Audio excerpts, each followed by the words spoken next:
Últimamente en los medios siempre preguntamos lo mismo: ¿cuándo impartirá medicina la Universidad Católica? Pues bien, el presidente de la UCAM, José Luis Mendoza, ha asegurado hoy que ya han recibido el informe favorable de la NECA para implantar medicina.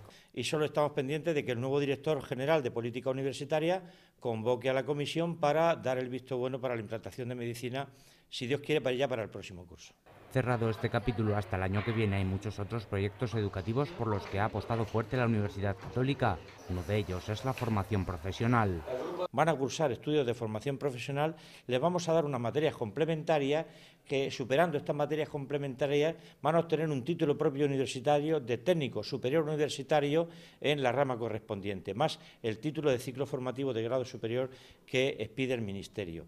Y esto le permitirá el acceso directamente al tercer curso de la carrera. Pero hay más proyectos en cartera, solo hace falta... Estamos pendientes de que ya se solucione el problema de la carretera con el Ayuntamiento, que nos permita poder ampliar el campus de la Universidad Católica frente a los Jerónimos, ¿no? Ahí tenemos 135.000 metros cuadrados pendientes de ampliación para poder implantar el campus deportivo y ampliar horarios, que lo necesitamos, puesto que la universidad ha crecido enormemente, ¿no? Tal ha sido el crecimiento de la UCAM, que este año ha aumentado el número de alumnos procedentes de fuera de la región. En concreto, 38 de cada 100 estudiantes inscritos son de otras comunidades.